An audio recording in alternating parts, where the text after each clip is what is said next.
Welcome again to Eye on the Tigers News. I'm Nathaniel Schrader. And I'm Aislinn Foltz. We're glad you decided to check us out today. Here's the news we're following for you.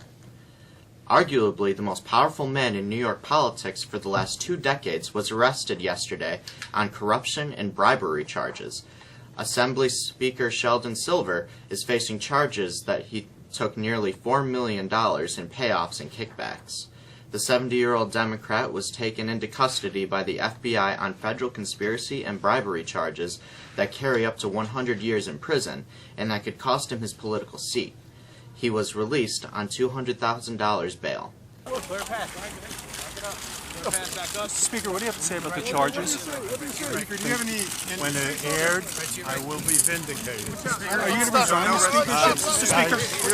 Speaker? The arrest sent shockwaves through New York's capital and came just a day after Silver shared the stage with Democrat Governor Andrew Cuomo during his State of the State address, as Cuomo joked that he, Silver, and the Senate Majority Leader were the 3 amigos of the state government.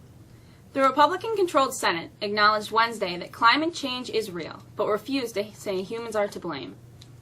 The series of votes publicly tested Republicans' stance on global warming just days after 2 federal agencies declared 2014 the hottest year on record, and hours after President Barack Obama called global warming one of the greatest threats to future generations. It also came as Republicans in control of Congress moved to challenge Obama's actions to curb the pollution blamed for global warming. The votes were held during debate over a bill on the Keystone XL pipeline. Officials in Newtown, Connecticut voted Wednesday night to tear down the home where Adam Lanza lived before he carried out the 2012 massacre at Sandy Hook Elementary School. The vote by the Newtown Legislative Council approved by a proposal of the Board of Selectmen to raise the 3,100 square foot home and keep the land as open space. The Lanza house will be razed once winter is over. The 2-acre property was given to the town in December by a bank that acquired it from the Lanza family. Neighbors have been pleading with town officials to tear down the house after the mass murder, with one resident saying it is a consistent reminder of the evil that resided there. Using certain electronic cigarettes at high temperature settings could potentially release more formaldehyde, a cancer-causing chemical that smoking traditional cigarettes does, new lab test suggests. The research does not prove a health risk. It involved limited testing on just one brand of e-cigs and was done in test tubes, not on people. It also does not mean e-cigs are better or worse than regular ones. Tobacco smoke contains dozens of things that can cause cancer. But it does highlight how little it is known about the safety of e-cigarettes. Battery-powered devices that heat liquid to deliver nicotine in a vapor rather than burning tobacco. A coastal storm is developing in the southeast. What will it mean for our upcoming weather? Here's Alyssa with the forecast.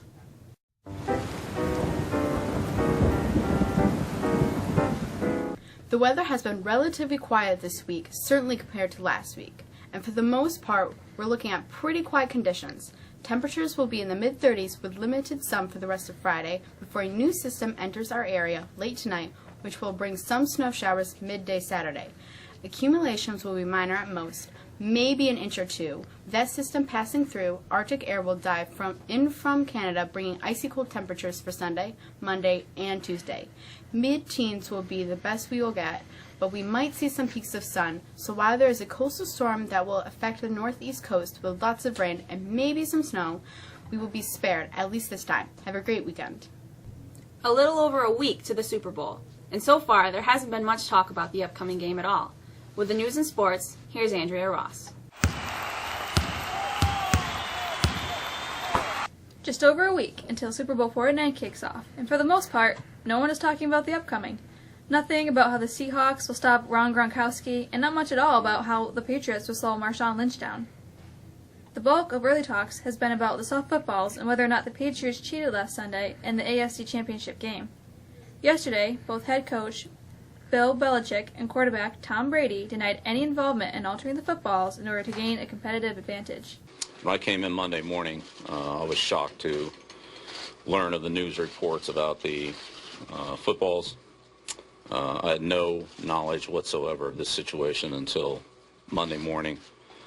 I would say I've learned a lot more about this process in the last 3 days than I knew or had talked about it in the last 40 years that I've coached in this league.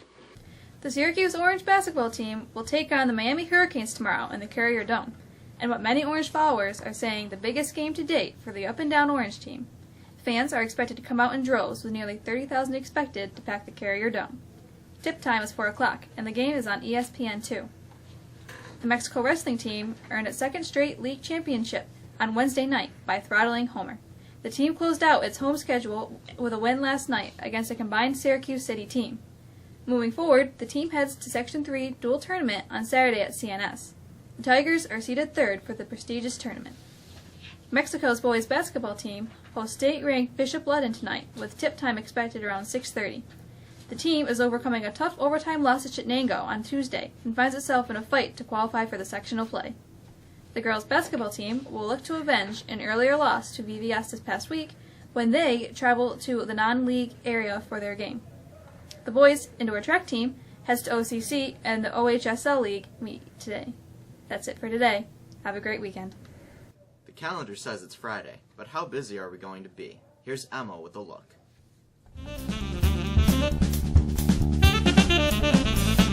Of course, many high school students will be in next week taking region exams. Students should also be aware that the school is offering free breakfast and lunch for those who's taking exams. And finally, next Thursday, the 29th, closes out of the first semester. Wow, where has the time gone?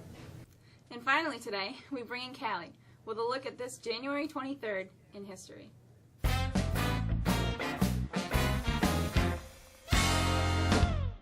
On this day, in 1789, Georgetown University was established in present-day Washington, D.C.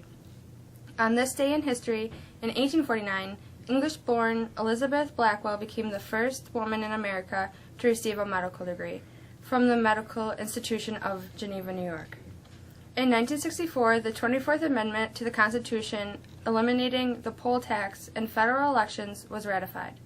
On this day, in 1973, President Richard Nixon announced an accord had been reached to end the Vietnam War.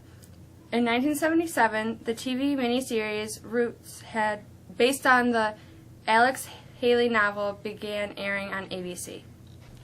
That's all for us today. We thank you for joining us. For the staff on Eye on the Tigers News, I'm Nathaniel Schrader. And I'm Mason Foltz. Have a great weekend.